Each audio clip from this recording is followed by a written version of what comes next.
그 다음 이제 살펴본다면 가격을 봐야 되는데 가오리 같은 경우에는 봅시다.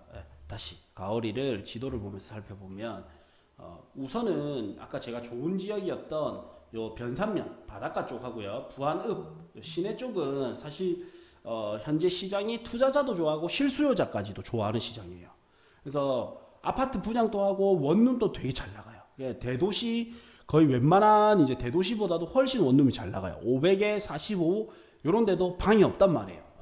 원룸 아파트도 뭐 좀 비싸게 분양됐던 것들이 750만 원대에 분양이 됐는데 분양이 다 됐어요. 분양이 인기가 좋았단 말이에요. 조금 이제 비선호하는 약간 인기가 떨어지는 아파트들도 690만 원에서 평당 이제 700만 원 초중반대까지 됐을 정도로 인기가 좋단 말이에요. 요런 데는 좋은 물건을 바닷가 쪽이나 시내 쪽은 좋은 물건을 경매로 낙찰받기는 조금 힘들다. 왜냐하면 경매로 나오기 전에 이미 매매로 팔려버린단 말이에요. 매매로 안 팔리다 보니까 경매로 나오는 경우가 덜어 있거든요. 그렇다고 또 무조건 안 좋으냐? 그건 아니에요. 소유자의 상황에 따라서도 시장의 상황이라든지 소유자의 상황에 따라서도 좀 달라질 수 있어요. 그 다음에 하서면이라든지 개하면 이런 데는 워낙 이제 투자자들에게 인기가 좋다 보니까 아직 실수요자가 들어가기에는 기간은 조금 남았는데 투자자들이 좋아하다 보니까 경매로 낙찰받기는 힘들고 그 다음 좋은 지역이 요 상서면 지역인데 요 상서면 지역에는 여기는 앞으로 미래 가치가 부안이라든지 변산, 하서면, 개하면에 비해서는 조금 떨어지지만 충분히 요 여파는 미친다. 그래서 여기가 이제 미래 가치가 수치로 100이라면 하서면 요런 데는 한 제가 생각했을 때 한 6, 70 정도. 그러면 가오리는 제가 봤을 때 한 40 정도는 충분히 영향을 받는단 말이에요. 그런데 이 하서면이라든지 개하면에 도시계획이 잡힌다. 새만금 관광단지가 들어오면서 잼버리가 여기서 열리죠. 도시계획이 잡힌다면 미래 가치가 여기가 100이 아니라 150 이렇게 올라갈 수도 있어요. 그러나 현재는 아직 여기에 이제 뭐 택지 개발이라든지 도시 개발 사업 이런 게 잡혀 있지는 않은 상태예요. 입지는 미래의 입지는 충분히 좋지만 아직까지는 조금은 이제 시내 쪽이 좀 더 높지 않냐. 근데 뭐 투자자가 소액으로 간다면 뭐 잘 살펴봐야 되겠죠. 뭐 어쨌든 상서면 지역은 그나마 내가 미래 가치적인 측면에서는 약간 B 플러스 입지, A 입지보다는 약간 빠지지만 그렇다고 무시할 입지는 아니니까 제가 봤을 때는 B 플러스 입지단 말이에요. 이 투자라는 거는 결국에 내가 현재 가격 대비 싸게 사가지고 팔고 나오는 방법이 있고요. 이래서 수익 보는 방법이 있고 아니면 미래 가치를 보는 방법이 있어요. 나는 시세에 준하거나 그러니까 시세대로 혹은 시세보다는 조금 비싸게 샀지만 미래 가치가 좋아서 더 비싸게 팔 수 있으면 또 성공 투자를 할 수가 있는 거예요. 이 두 개를 합치면 좋겠지만 사실 잘 합치는 건 현실적으로 쉽지는 않은 거예요. 누가 봐도 좋은 물건인데 이게 싸게 나온다? 이거는 좀 쉽지는 않다. 그래서 이제 미래 가치를 볼 것이냐 현재 가치 대비 저렴하게 볼 것이냐 판단을 하셔야 되는데 가오리 지역 같은 경우에는 A급 입지는 아니에요. B 플러스급 입지이기 때문에 그렇다고 미래 가치가 전혀 없냐? 그거는 아니고 그러면 제가 생각했을 때는 시세보다는 조금 저렴하게 들어가면 더 좋지 않겠나. 뭐 부안읍이라든지 변산면, 하서면, 개하면 이런 데는 미래 가치가 높은 지역이기 때문에 시세보다 조금 시세에 준하거나 비싸더라도 사야 된단 말이에요. 근데 이런 거는 이제 시세보다는 조금 저렴하게 조금은 저렴하게 들어가는 게 좀 더 안전하고 더 고수익을 볼 수 있을 거라고 판단이 들어요. 그리고 이제 내가 투자금은 얼마나 들어갈지 체크를 해야 된단 말이에요. 이건 제가 예시로 든 거고 이제 투자금을 체크를 할 때는 토지 매입가가 얼마인지 그다음에 여기서 취득세 그 다음에 저는 이제 5% 정도를 잡습니다. 좀 과하게 일부러 잡는 거예요. 요것보다 돈이 작게 들어가면 좋으니까. 경매로 하게 되니까 수수료는 발생이 없죠. 경매 비용을 이미 내니까요. 그다음 개발 비용은 뭐 많으면 제가 봤을 때 200 아니면 그냥 좀 싸게 임대를 주는 게 좋을 것이다. 그래서 개발 비용은 안 잡는 게 좋을 것 같아요.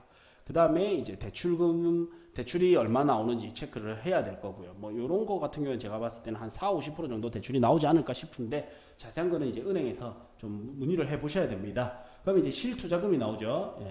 1, 2, 3, 4번 다 합치고 대출금을 빼주면 이제 실투자금이 나오고 이제 그 다음에 이제 당장 들어가는 실투자금 거기서 이제 월 이자가 얼마, 금리는 몇 프로고 연이자 월이자를 계산해서 나는 요거를 2년을 들고 갈지 3년을 들고 갈지 해서 실투자금 플러스 이자 해서 내가 실제로 들어가는 전체 금액을 계산을 해주는 거예요.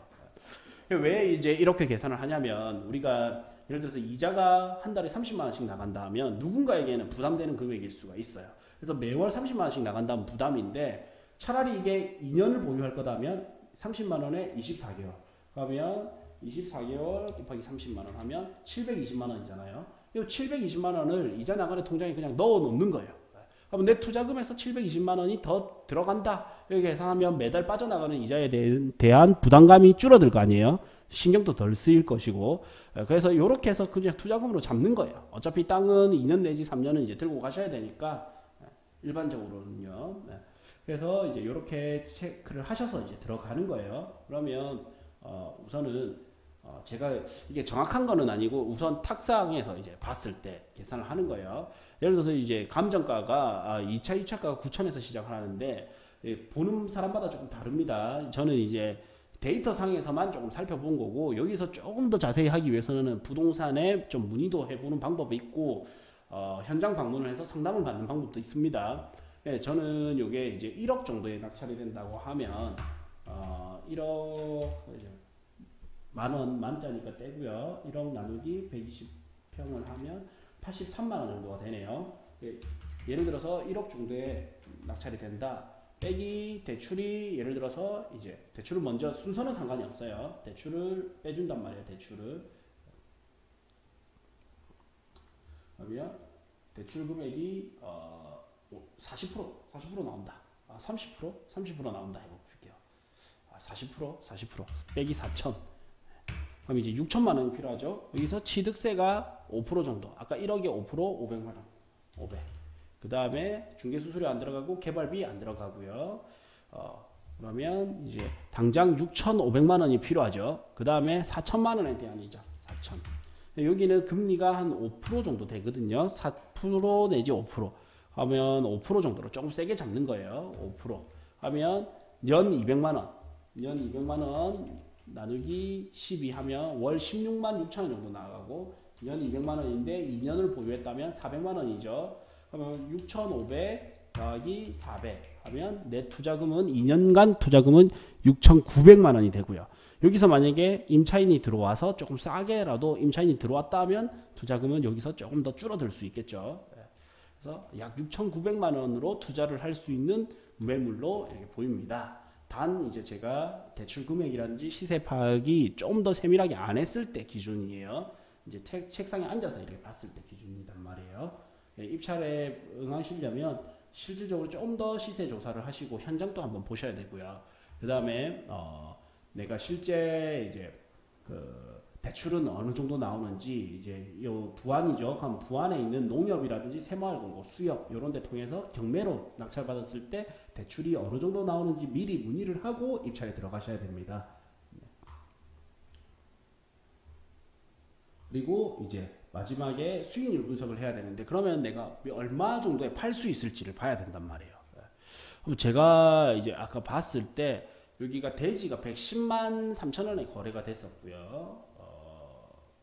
실거래가 이제 여기는 이제 건물이 포함된 게 150 정도 돼 있는데 저는 무난하게 이제 120만 원에 팔았을 경우와 조금 더 장기적으로 들고 가서 혹은 내가 들고 있는 기간 동안 땅값이 좀 더 올라서 150만 원에 판매했을 경우 이런 거를 이제 수익률을 계산을 해보는 거예요.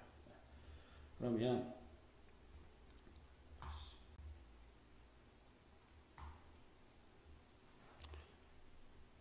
이제 우리가 팔았을 때 수익률 계산을 해봐야 되는데 이때는 이제 토지 판매 금액 그 다음 대출 상환을 해야 되죠. 내가 4천만 원을 대출했다면 4천만 원을 갚아야 될 거 아니에요. 그 다음 이제 중도 상환 수수료, 중개 수수료, 그 다음에 양도세, 이제 투자금 분석을 한단 말이에요. 그러면 내가 이제 양도세까지 계산을 해서 투자금이 아까 얼마였는지, 그 다음에 순수익은 얼마인지, 이제 수익, 그래서 수익률은 몇 프로가 나오는지 계산을 하는 거예요. 저희 일일이 이렇게 할 수 없기 때문에 저희가 이제 수익률 계산 차트를 이용해서 계산을 해볼 건데, 우선 봅시다. 비농지죠. 그 다음에 120평이고, 약 이제 84만 원 정도에 뭐 했을 때는 약 1억 80만 원 정도 했다. 내가 이제 이게 매수 수익률이에요. 그러면 내가 팔았을 때는 120평이고 평당 얼마에 이제 120만 원에 팔았다. 120 팔았고 보유 기간은 내가 1억 2천만 원이고요. 이제 팔았을 때 수수료가 이제 계산이 조금 잘못됐네. 다시 하기 이렇게 해서 이제 나는 이제 한 명 명의로 했다. 우선 했을 때 우리가 22년을 보유할 수가 있고 3년을 보유하면 36개월이 되겠죠. 이런 걸 이제 해보는 거예요. 그러면 내가 120만 원에 팔았을 때 2년 보유를 해서 120만 원에 팔았을 때는 양도세를 떼고 남는 금액이 수익률이 이제 41% 수익률이 나오는 거예요. 내가 120에 팔아서 41% 수익률 양도세 계산하고 이 정도면 나쁘지 않구나. 뭐 누군가는 좀 더 수익이 났으면 좋겠다 이럴 수도 있겠죠. 그럼 2명 명의로 했을 때는 양도세율이 줄어들기 때문에 수익률이 45%까지 좀 더 올라갑니다. 그리고 나는 이제 좀 더 많이 올랐다 했을 때 150만 원, 150, 150 했을 때는 94% 수익률이 나오죠. 이게 2년 뒤에 150만 원까지 갈 수 있다면 굉장히 좀 수익률이 이 정도면 되게 세후 수익률이기 때문에 나쁘지 않다 이렇게 판단이 들고, 물론 요거도 제가 이제 가상으로 좀 해본 거기 때문에 마지막에 자세히는 좀 세무 상담을 받아 보셔야 됩니다. 만약에 조금 더 길게 36개월 동안 들고 가서 150만 원에 팔았다 했을 때는 수익률이 91%가 나오고요. 그러면 24개월에 120만 원에 팔았다. 그러면 45%가 나오죠. 그러면 이제 150에 팔고 그 다음에 나는 36개월 가져가겠다. 91%. 제가 봤을 때는 오히려 이제 계속 상승세라면 시장 분위기에 따라 조금 달라지겠죠. 상승세라면 150만 원 3년을 들고 가서 150만 원을 노려보는 것도 한 방법이지 않을까 이렇게 싶어요. 제가 평당 가격을 1억 정도에 맞춰서 84만 원으로 매입가를 했는데 최저 금액이 약간 9천만 원대였잖아요. 여기 9,026만 원인데 조금 더 낮춰서 80만 원에 매입한다 하면 9,600 정도의 입찰이 되고요. 이렇게 했을 때는 3년 뒤에 150만 원을 팔았을 때는 수익률이 106% 정도 이렇게 나오네요. 106% 정도. 이렇게 해서 내가 이제 미리 수익률을 계산을 해보고 입찰에 들어가셔야 됩니다. 그래서 여기서 제가 이제 체크를 못 해드린 부분은 아무래도 이제 현장 조사는 막 되어 있는 거는 아니기 때문에 여기서 체크해야 되는 거는 이제 현장에 가서 조금 더 내가 서류상에 이렇게 이제 손품을 팔았을 때랑 다른 점은 어떤 것들이 있는지, 그 다음에 부동산을 문의했을 때 시세는 어느 정도 하고 급매로 팔았을 때는 어느 정도 할지, 그 다음에 새만금 개발 사업으로 인해서 향후의 미래 가치는 어느 정도로 발전이 될지 이런 걸 좀 더 체크해 보셔야 되고요. 그리고 마지막으로 등기부등본을 직접 한번 떼보시고 권리분석까지 하셔가지고 내가 추가로 들어가는 비용은 없는지 이런 걸 체크하셔서 이제 수익률 분석을 해보고 들어간단 말이에요. 제가 봤을 때는 이제 매입 금액이 뭐 9천에서 1억 전후 뭐 이렇게 좀 봐지거든요. 이렇게 한 번 더 유찰이 될지는 모르겠지만 3차? 한 4차까지는 가지는 않을 것 같아요. 사실 토지 가격만 보면 저는 봤을 때 이제 시세가 조금 높은 편이지 않나 싶은데, 땅이 워낙 좋고 또 농지가 아니라 대지잖아요. 그리고 건물 가격이 포함이 되어 있기 때문에 2차 내지 3차에는 낙찰이 되지 않을까 싶어요. 그러면 이런 이제 순서로 인해서 이제 분석을 하고 수익률 분석까지 끝낸 후에 투자에 들어가는 게 좋고, 그 후에 그 다음에 9천에서 요 전후에 매입을 한다면 단독 명의보다는 2명 명의로 들어갔을 때 향후 가격이 많이 오르더라도 양도세를 많이 줄일 수가 있거든요. 저희 간혹 가다가 이제 생각지도 못하고 이미 사고 팔고 투자가 끝난 후에 양도세를 줄이려고 하시는 분들이 계신단 말이에요. 하면 그거를 저희가 도움을 드리기가 힘들어요. 그렇기 때문에 미리 양도세를 계산하고 들어가는 게 좋습니다. 이런 식으로 이제 지금 새만금 같은 경우에는 경매 물건이 잘 나오지 않는 편인데 나름 좋은 물건이 나와가지고 제가 이제 직접 이제 이렇게 알려드렸습니다. 저희 이제 땅나무 같은 경우에는 네이버에서 여기 이제 땅나무 부동산 이렇게 검색을 하면 저희 카페가 나오거든요. 예, 저희 카페에 들어오셔가지고 이런 경매 물건에 관한 정보라든지 뭐 부동산 관련 정보, 좋은 매물 이렇게 보시면 되겠습니다.